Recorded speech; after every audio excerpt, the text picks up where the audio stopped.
I made my living as a professional firefighter for 27 years.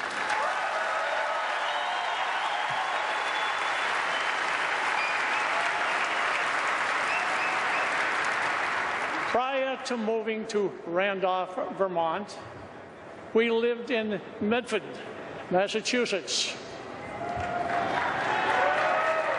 It was there we met Mitt Romney and his family. It's been over 30 years since we have lost our son, David. The memories are still vivid and painful.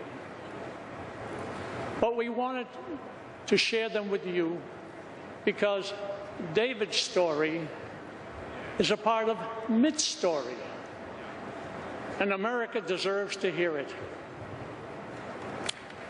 Back in the early 1970s, Mitt visited our home numerous times with his oldest son, tagging along.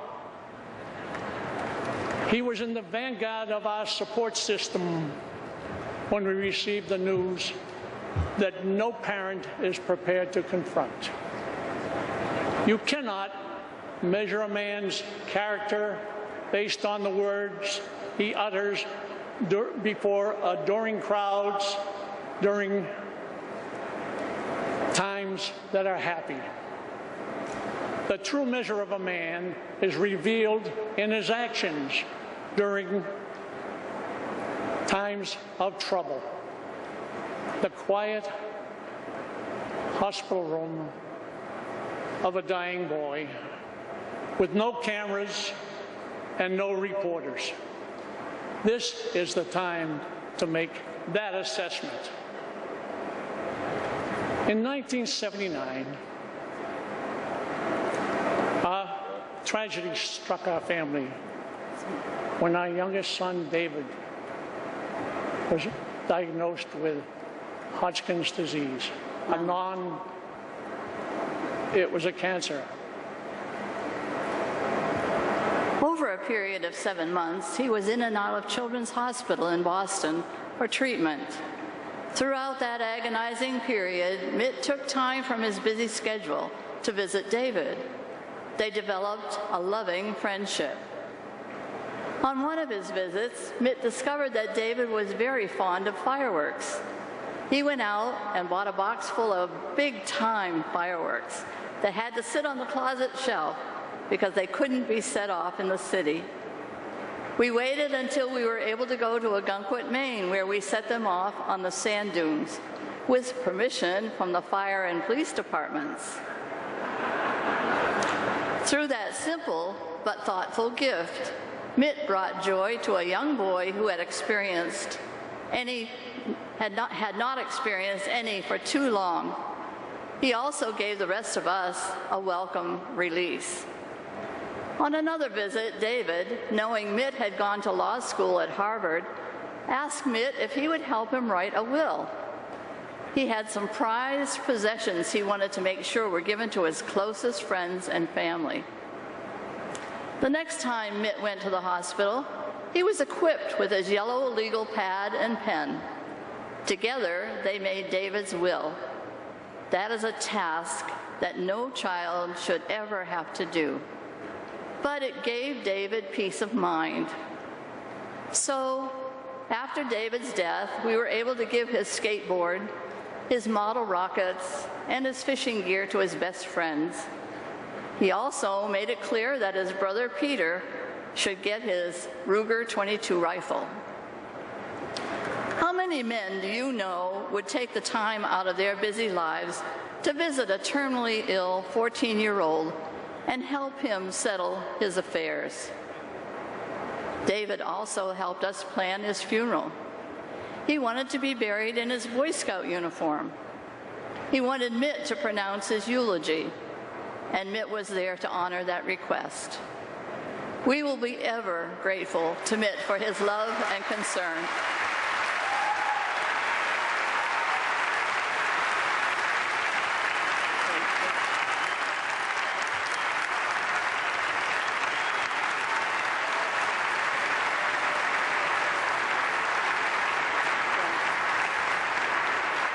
We humbly wish that God will continue to bless Mitt Romney and Paul Ryan in their efforts. In doing so, he will bless the United States of America.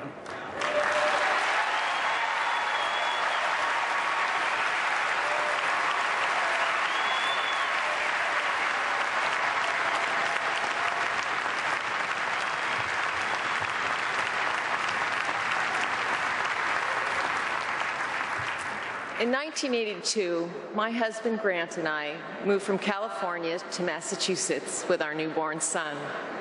Being a church-going family, we looked for the nearest chapel and soon found ourselves in a congregation led by a clearly bright and capable man named Mitt Romney. I knew Mitt was special from the start. At the time, we didn't own a dryer, and the day he stopped by to welcome us, I was embarrassed to have laundry hanging all over the house. But Mitt wasn't fazed. In fact, as we spoke, without a word, he joined me and actually started helpfully plucking clothes from around the house and folding them. By the time Mitt left, not only did I feel welcome, my laundry was done. As Grant and I juggled school, jobs, church, and family, we grew to love the Romneys. They became role models and friends, and we were honored when Mitt and Anne regularly trusted us to stay with their 5 rambunctious but very loving sons when they traveled. It was when our daughter Kate was born 3.5 months early, however, that I fully came to appreciate what a great treasure of friendship we had in Mitt and Anne. Kate was so tiny and very sick. Her lungs not yet ready to breathe, her heart unstable, and after suffering a severe brain hemorrhage at 3 days old, she was teetering on the very edge of life.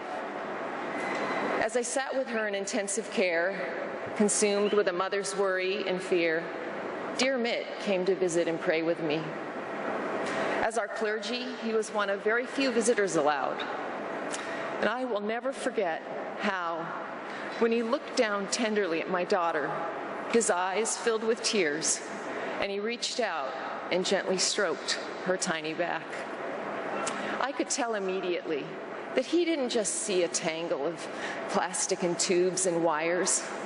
He saw our beautiful little girl, and he was clearly overcome with compassion for her. During the many months that our Kate was hospitalized, the Romneys often cared for our 2-year-old son, Peter. They treated him like one of their own, like a sick son. They gave him a nickname and even welcomed him to stay the night when needed. When Thanksgiving rolled around, Kate was still struggling for life. Brain surgery was scheduled, and the holiday was the furthest thing from our minds. But that morning, I opened my door to find Mitt and his boys, arms loaded down with a Thanksgiving feast. Of course, we were overcome. When I called to thank Anne later, she sweetly confessed it had been Mitt's idea, that most of the shopping and cooking and chopping had been done by him. She and the boys had just happily pitched in. Eventually, we moved from Boston. Our daughter Kate grew into an amazing girl of faith and love. But complications of her birth remained with her, and after 26 years of both miracles and struggle, she passed away just 1.5 years ago. In the midst of making the final decision to run for president, which had to be the most difficult of their lives, when they heard of Kate's passing, both Mitt and Anne paused to personally reach out to us and extend us sympathy and express their love. It seems to me, when it comes to loving our neighbor, we can talk about it or we can live it. The Romneys live it every single day. When the world looks at Mitt Romney, they may see him as the founder of a successful business, the leader of the Olympic Games, or a governor. But when I see Mitt Romney, I know him to be a loving father, a man of faith, and a caring and compassionate friend.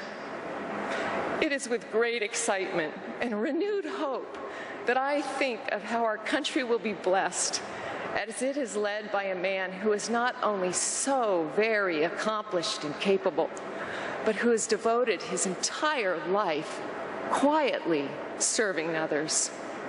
That man is Mitt Romney.